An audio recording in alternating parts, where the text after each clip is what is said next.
Hey, what's up everybody? Today I wanted to talk to you a little bit about the differences in nicotine between traditional cigarettes to e-cigarettes, how they differ.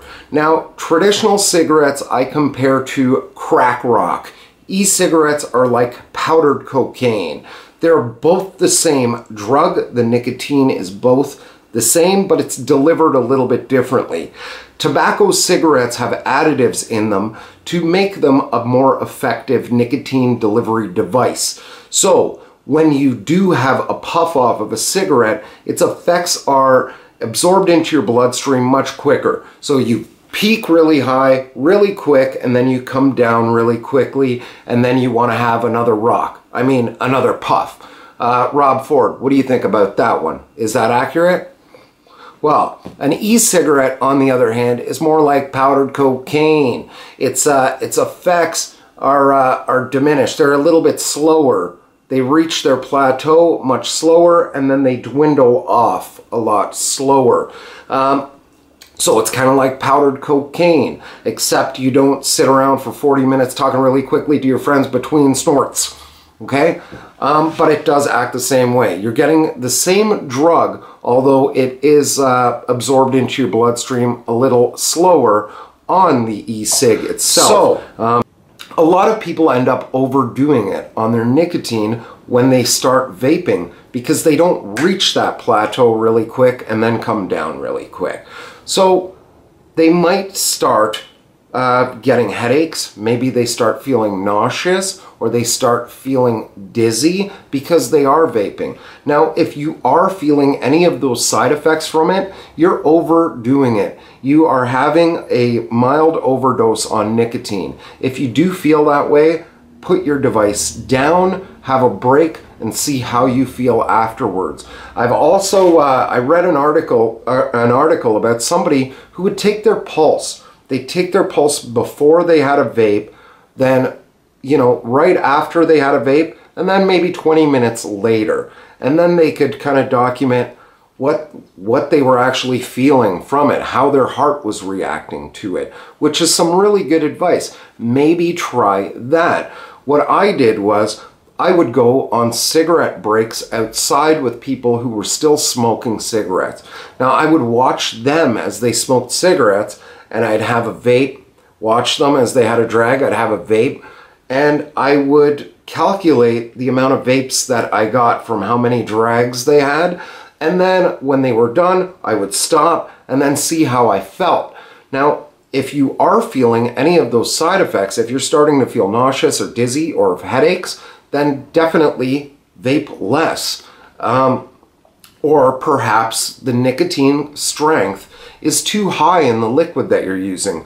For the most part, e-liquids come in a few different strengths. They come in 0 nicotine, 6, 12, 18, 24 milligram per milliliter nicotine strengths. I've even seen as high as 36, but I wouldn't get into that unless you were a super heavy smoker.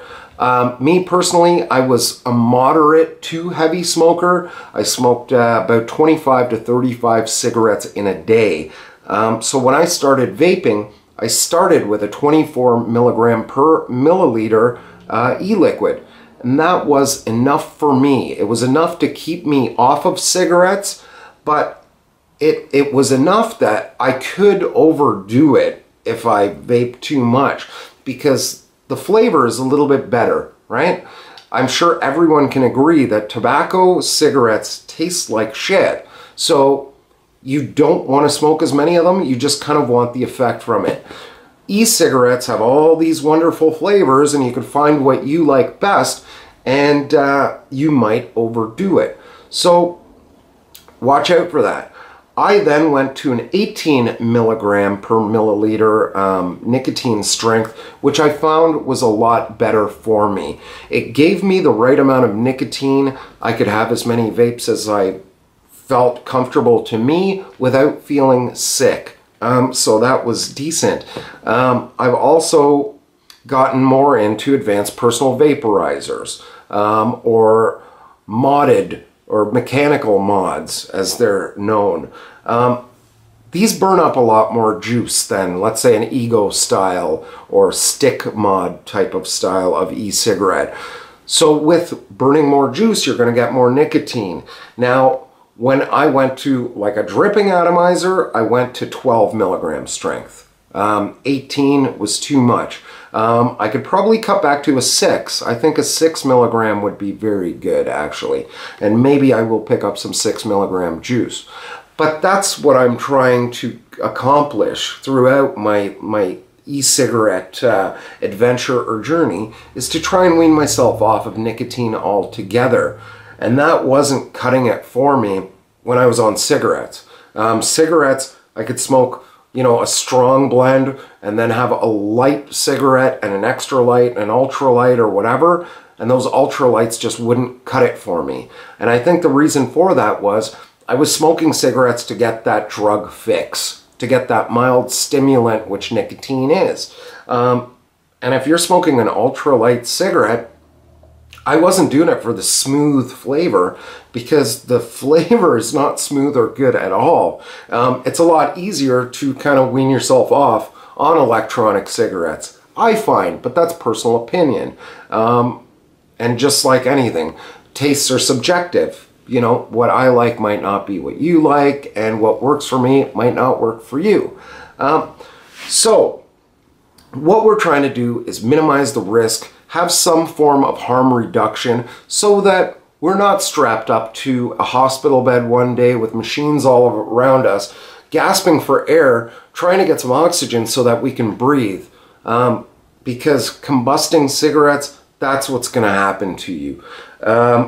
Where there's smoke, there's fire. We put fire to those darts for a long time. And even if there was a fire in the house right now, I would be running around trying to get the pets out of here and some cherished items to get out of here. But it's not the fire that kills us all the time. It's the smoke in the fire. Most people, when they perish in fires, they do so because of smoke inhalation. So we've been doing that to ourselves for a long time. So I would prefer to not have that combustion involved in how I'm getting my nicotine fix. So hopefully e-cigarettes are helping you as much as they've helped me. And if you're new to it and you're trying to get into it, do it. Like, I had sleep apnea. I would snore really hard when I was a cigarette smoker. I would feel very fatigued when I woke up in the morning because I would stop breathing at night, and I would panic, wake up to breathe, and then go back to sleep. And I don't know how many times I did that in a night, but it's not good. With electronic cigarettes, I'm told that I don't snore anymore. And if I do, it's very mild, and it's when I'm on my back. So, and I'm definitely not panicking for breaths anymore. So it can help you minimize the risk. Little bit of harm reduction goes a long way. Now, like I always say, butt out, vape up, and breathe easy, and you'll feel good about your day. Adios, muchachos. You mind if I have a vape?